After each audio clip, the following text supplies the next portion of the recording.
Fala, filhotes, vocês estão vivos? No vídeo de agora nós vamos falar um pouquinho sobre São Tomás de Aquino, Santo Tomás de Aquino, que viveu de 1221 a 1274, e João dos Scott, que viveu de 1270 a 1308. Então acompanhem-nos aí. Quando Platão foi o filósofo que mais diretamente influiu no pensamento de Santo Agostinho, a presença marcante da filosofia de Aristóteles é o que caracteriza o pensamento de Santo Tomás. O mesmo trabalho realizado por Santo Agostinho ao cristianizar a filosofia platônica foi feito por Santo Tomás em relação à filosofia aristotélica. Essa integração entre aristotelismo e o cristianismo encontra-se compendiada na sua obra mais importante e conhecida, que é a Suma Teológica.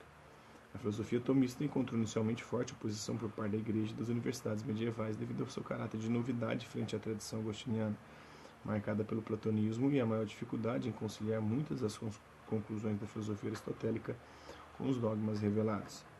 Mas isso não impediu que, com o tempo, a filosofia tomista viesse a ser adotada como uma filosofia oficial da Igreja Católica, e a Suma Teológica é considerada a expressão mais alta e acabada da possível conciliação entre a fé e a razão.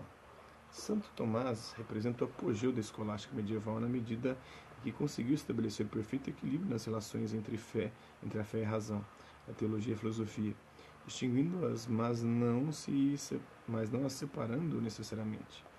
Ambas, com efeito, podem tratar do mesmo objeto, Deus, por exemplo.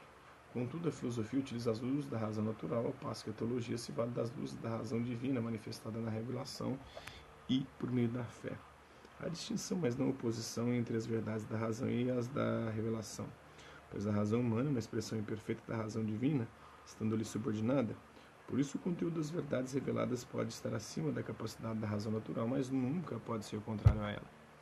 Dessa forma, Santo Tomás supera as posições ambíguas de seus predecessores, os quais, ao abordarem a questão das relações entre a fé e a razão, a teologia e a filosofia muitas vezes pareciam confundi-las. A tudo isso, respondo que foi necessário para a salvação do homem uma doutrina fundada na revelação divina, para além das disciplinas filosóficas que são investigadas pela razão humana. Primeiro, porque o homem está ordenado a Deus como um fim que ultrapassa a compreensão da razão, conforme afirma Isaías, capítulo 44, versículo 4. Fora de ti, ó Deus, o olho não viu o que preparaste para os que te amam. Ora, o homem deve conhecer o fim ao qual deve ordenar as suas intenções e ações. Por isso tornou necessário para a salvação dos homens que lhes fossem dadas a conhecer por revelação divina determinadas verdades que ultrapassam a razão humana. Mesmo em relação àquelas verdades a respeito de Deus que podem ser investigadas pela razão, foi necessário que o homem fosse instruído pela revelação divina, pois essas verdades, ao serem investigadas pela razão, chegariam a poucas pessoas, e mesmo assim só depois de muito tempo e com muitos erros. Entretanto, o conhecimento dessas verdades depende da salvação do homem, a qual está em Deus, para que, pois, a salvação dos homens seja alcançada de maneira mais conveniente e segura, que foi necessário que fossem instruídos a respeito das coisas divinas pela divina revelação. De onde a necessidade de uma ciência sagrada obtida pela revelação, além das múltiplas disciplinas filosóficas que são investigadas pela razão. Por isso, nada impede que as mesmas coisas de que tratam as disciplinas filosóficas, na medida em que são cognoscíveis pela luz da razão natural, sejam tratadas por outra ciência, na medida em que são conhecidas pela luz da revelação divina. Por isso, a teologia, enquanto ciência sagrada, difere da teologia, que é a parte da filosofia. Vamos ao John dos Scott. Dos Scott representa uma das muitas reações à filosofia de São Tomás, que para ele implicava demasiadas concessões à razão humana. Sua preocupação em resgatar a teologia de todo compromisso com qualquer forma de racionalismo levou-o a distanciá-la da filosofia, acentuando o caráter gratuito da fé em oposição à racionalidade do conhecimento natural.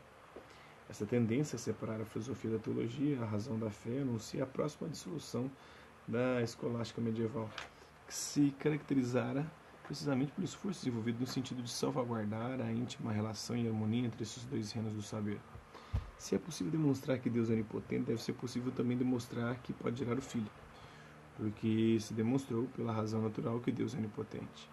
A consequência é falsa, pois que pode gerar o Filho é objeto apenas de fé e, por conseguinte, não demonstrável pela razão. Se é possível demonstrar que Deus é onipotente, também é possível demonstrar que pode criar tudo o que pode ser criado. Ora, esta consequência é falsa. Um anjo pode ser criado, que, contudo, não pode ser demonstrado pela razão natural. Filósofo, seguindo a razão natural, não concebeu as inteligências como criadas por Deus, mas como seres necessários, portanto não criados por outros. Esse é um pouquinho do curso de filosofia, da filosofia cristã, sobre Santo Tomás de Aquino e John Duns Scott. Espero que vocês tenham gostado do vídeo. Quem curtiu, dá um like, não curtiu, dá um dislike.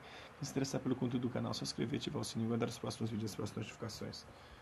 Deixe também seus comentários, vendo o que você tem achado dos vídeos, sugestões de temas e assuntos para serem abordados em vídeos posteriores. É isso aí. Hasta la vista, babies. Até a próxima.